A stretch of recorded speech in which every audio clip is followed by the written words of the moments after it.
Thank you, Mr. Chairman. Mr. Dunn, you and your wife, thank you for being here today. Appreciate your testimony and your willingness to share your experience, and express my sympathy and condolences to you, and appreciate the work that you're doing now.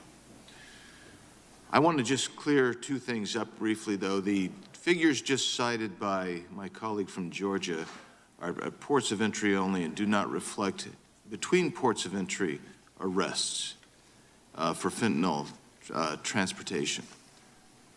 So please don't ever let the facts get in the way of a good narrative from the other side. Not only that, when the gentlelady from California said she supports an orderly system for legal migration, we have an orderly system for legal migration. That's why 1 million people are brought in legally every year. The numbers that you hear are between the ports of entry, because that's where CBP operates. So when CBP talks about the number of encounters being 4.5 million, that's between the ports of entry. Sheriff Daniels, how big is your county? It's just under 6,300 square miles with 83 miles of international border. And what's the population? About 125,000. How many NGOs do you have that deal with the flow of international or illegal migrants coming across? Maybe 1 or 2, 3. Most of them come from outside, not within the county. I know Yuma County has 1. Yeah. So that's interesting. So when we look at this, are your deputies ever dispatched to deal with criminality or situations involving illegal aliens? On a daily basis, yes. How often? How many times per day? Throughout the day, usually when I check on them, they're in some kind of issue with border security or immigration, and when I go home, I hear calls. I mean, it's throughout the whole day. What sorts of dangers does your department and your deputies specifically encounter because of these interactions? Well, the biggest thing we're addressing right now is the 1,578 people that came to my county, 1,500 were U.S. citizens coming down to commit international crime. Based on greed, they're getting paid $3,000 per person to drive them 3 hours north up to Phoenix, Arizona, in your neck of the woods, Congressman. It's a game of greed, but when they get in those cars, they pick them up along the highways, they take off at 100 and some miles an hour. That's resulting in death. It's putting my citizens in risk. We see it almost every day in my county, and that's been deadly for us. So if I understand what you're saying, cartels are recruiting American citizens from as far away as the Valley of the Sun, the Phoenix area, to come on down and transport people who have illegally entered the country up to Phoenix for further distribution throughout the country. Congressman, that's correct, but take it one step further. From the United States, we get them from the Midwest, we get them from all over. We have a map where we get them from in our office. And what's the going, and you said, what was the going rate that they get paid per person? We started an operation back in March called Safe Streets, collective effort of state, local, and federal law enforcement trying to do some interdiction to protect our citizens. It was like $1,000 to $1,500. Right now it sits at $3,000 per person.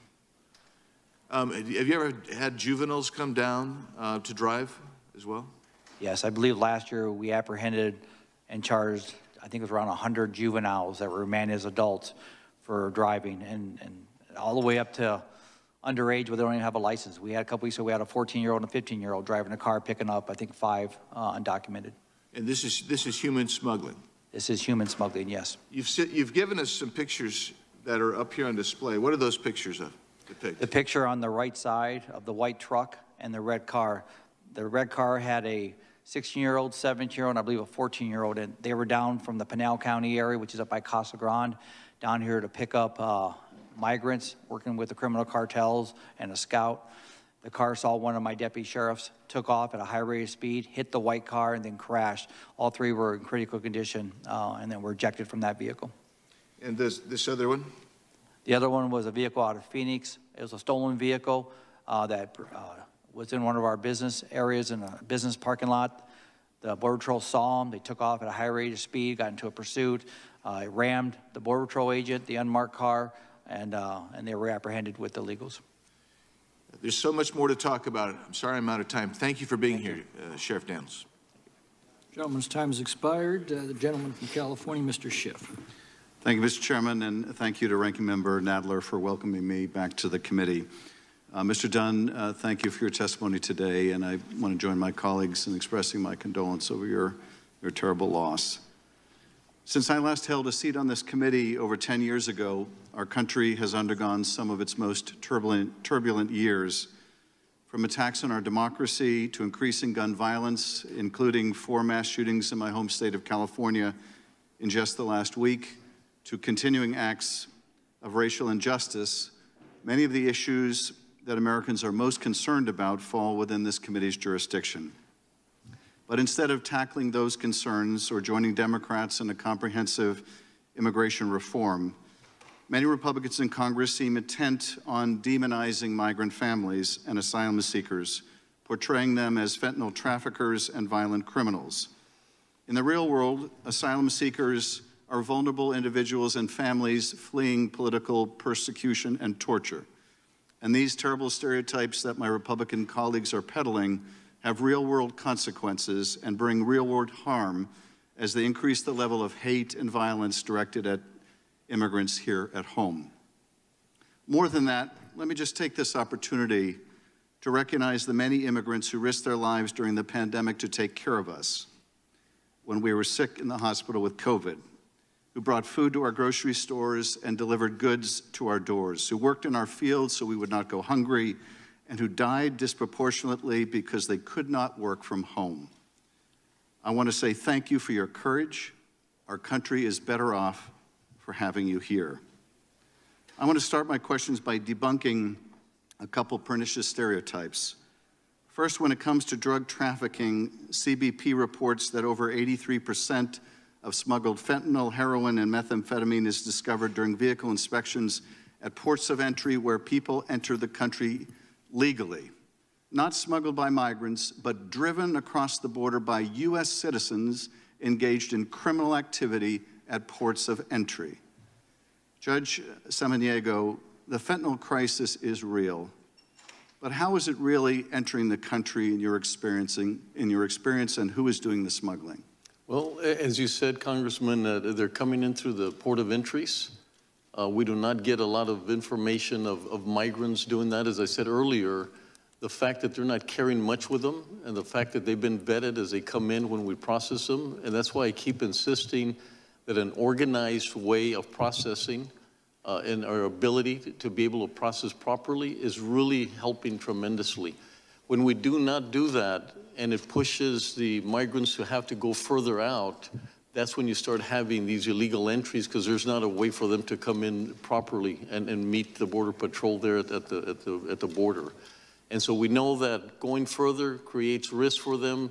They get preyed on. There's so many things happen by not following the process. And when we're allowed to do it and we're supported and funded properly, I think we do a lot for our country. Thank you, Judge. Second, relative to undocumented immigrants, and using Texas as an example, U.S.-born citizens in Texas are more than twice as likely to be arrested for violent crimes and 2.5 times more likely to be arrested for drug crimes. Judge Samaniego, can you speak to the experiences and interactions you've had with migrant families and asylum seekers at the border? What is the real-life impact that such anti-migrant rhetoric and misinformation have on these communities? Well, it's just, it's heartbreaking, obviously, that why they're coming in, they want to work. I'll give you an example. We've had individuals that were held back because they got caught up in, not being able to go back because of Title 42. And they were asking for, give us brooms, give us bags. We want to help us. We do not want to be perceived as lingering or burdening your community or any part of the country. And they talk a lot about the fact that they're wanting to work, they're passionate about working, and they're ready to do something for our country. We do not get, I interact with them completely. I work with the unaccompanied children, and I have a lot of exposure, and I feel extremely confident that the majority of them have no interest in drugs or doing anything like that, other than to work and to participate and be part of the dream that they're looking for. And a lot of them, like I said, they're coming out of desperation of how they're treated in their countries, how they're persecuted, and they're looking for a better life. I do not, I stand here saying, with all honesty, that I do not see or understand some of the things that are said here today about them wanting to be part of drug cartels or putting them in that situation. It's just completely opposed to what I've experienced there in El Paso. Gentleman's time has expired. Thank you, Judge. Gentleman from Florida, Mr. Gates. Yield to Mr. Roy.